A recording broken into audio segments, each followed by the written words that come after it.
નમસ્કાર દોસ્તો, આપણી સાથે અત્યારે ભુજના વિશેષ કહેવાય એવા ધારાશાસ્ત્રી પ્રવીરભાઈ ધોળકિયા છે.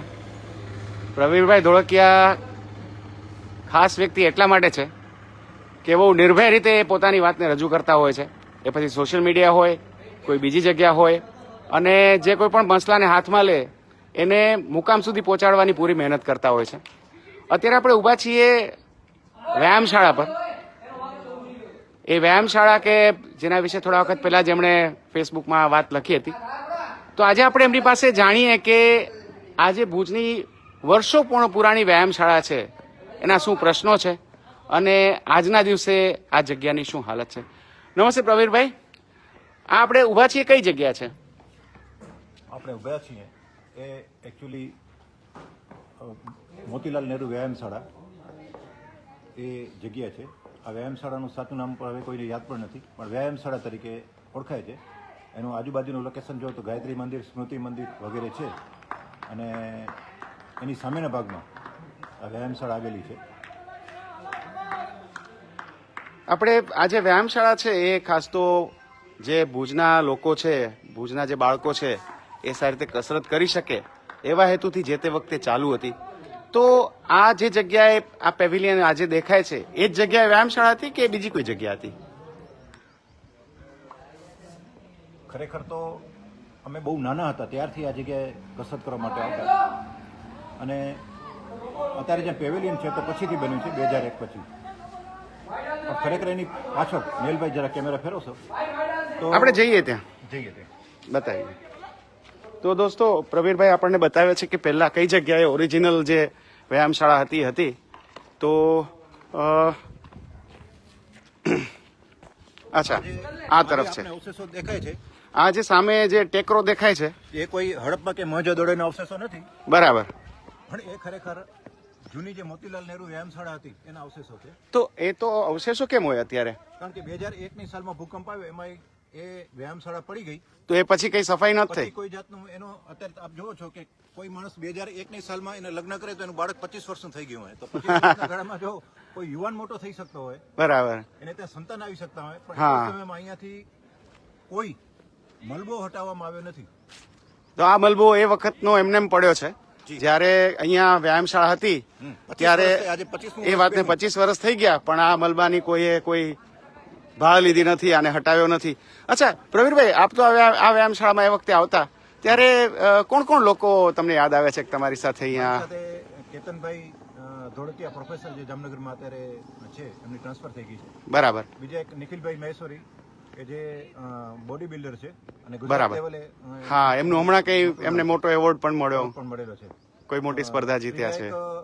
વેપારી મિત્ર છે વિપુલભાઈ સોની, એ આવતા. બરાબર. અને બીજા પણ કેટલાય નામી અનામી લોકો અહીં વ્યાયામશાળામાં આવતા. અને અહીં એક આ બાજુ વ્યાયામશાળા હતી અને જમણી બાજુ યોગખંડ હતો. અચ્છા, એ વખતે ત્યાં શું શું સગવડ હતી એ જરા આ ધૂળ ને ખંડેર બતાવીને જરા સમજાવશો કે ત્યાં શું શું સગવડ હતી? અહીં પેલા વ્યાયામશાળા હતી, બરાબર. એની અંદર મગદળ છે, વેઇટ લિફ્ટિંગના સાધનો છે, બરાબર છે, ડમ્બેલ હતા, મગદળ હતા, વેઇટ લિફ્ટિંગના સાધનો હતા વગેરે હતા. અને એની બાજુમાં વચ્ચે જે જગ્યા છે ત્યાં પુલઅપ્સના પોલ્સ હતા, અને એની સામેના ભાગમાં યોગખંડ હતો. અત્યારે યોગને બહુ મહત્વ આપવામાં આવે છે, પણ એ જે યોગખંડ હતો એ પણ અત્યારે નથી. એટલે એ યોગખંડ અત્યારે આજે દેખાય છે મલબો એમાં જ ક્યાંક આવી ગયેલો છે.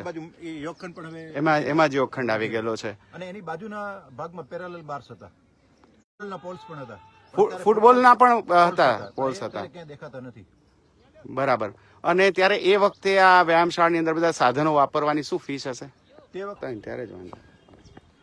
વખતે વ્યાયામશાળામાં કસરત કરવાની કોઈ જ ફી નથી. કોઈ પૈસા નહીં, કોઈ જ પૈસા નહીં. જાહેર જનતાનો કોઈ પણ વ્યક્તિ આવીને કસરત કરી શકતો, ગમે એને આવીને જે કસરત કરવી હોય એ કરી શકે. મોંઘી ફી છે એ ભરીને લોકો જાય છે. અહીંયા કોઈ કોચ પણ નતા, ત્યાં અમારા જે સિનિયર હોય એમને કોચિંગ આપતા નિઃશુલ્ક.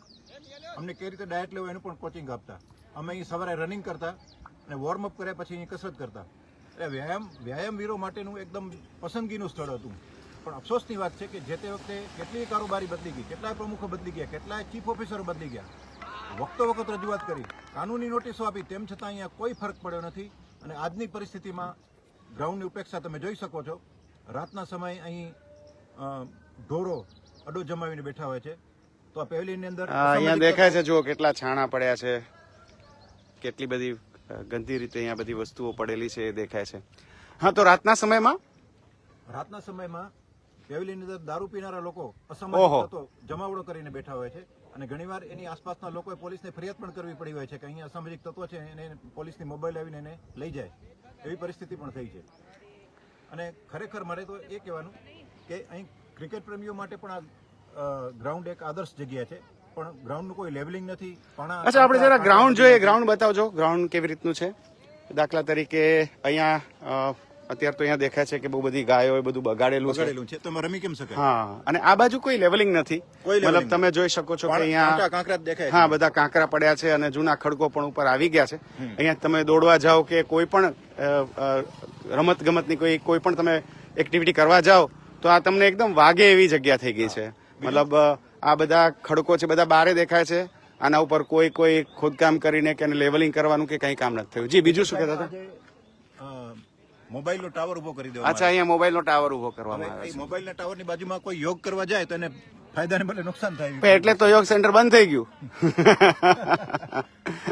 બીજું સાહેબ કે બાજુમાં યુરિનલ છે. હાલો, એ પણ જોઈ લઈએ ભાઈ કેવી વ્યવસ્થા છે અહીંયા. આટલી ખરાબ વ્યવસ્થા હોવા છતાં તમે જોઈ શકો છો કે એક ટીમ અત્યારે ખૂબ જ ઉત્સાહથી ક્રિકેટ રમી રહી છે. એના જે બેટધરો છે અત્યારે બેઠા છે, લોકો પોતાની ક્યારે વારો આવે એની રાહ જોઈને બેઠા છે. અને અહીંયા કને એ ક્રિકેટનું કામ, ક્રિકેટ મેચ ચાલી રહી છે. એક બેટધર પાછા પણ આવી રહ્યા છે, આઉટ થયા છે. એટલે આ ગ્રાઉન્ડ નથી વપરાતું એવું નથી. આવી ખરાબ પરિસ્થિતિમાં પણ આ ગ્રાઉન્ડ વપરાઈ રહ્યું છે. અને એમ છતાં પણ અત્યારે આ જે લોકો અહીંયા રમી રહ્યા છે એના માટે કેવું યુરિનલ છે અથવા તો પાણીની શું વ્યવસ્થા છે તો એ પણ આપણે જોઈએ. ખરેખર તો જ્યાં હોય કસરતની જ્યાં કને હોય બધી સાધન સામગ્રી ત્યારે પીવાના પાણીની વ્યવસ્થા પણ હોવી જોઈએ. તો આ આપણે દોસ્તો જોઈએ છે કે આનું યુરિનલ કેવું છે. આ યુરિનલ આપણે જોઈએ છે કે અહીંયા કેવી રીતનું યુરિનલ છે. હા, એકદમ માથું ફાટે એવી દુર્ગંધ આવે છે. તમે મતલબ જોશો તો તમને ખ્યાલ આવશે કે કેટલી હદે ગંદી વસ્તુઓ પડી છે ને કેટલી ગંદકી અહીંયા કને કરેલી છે અને કેટલી ખરાબ વાસ અહીંયા આવતી હશે.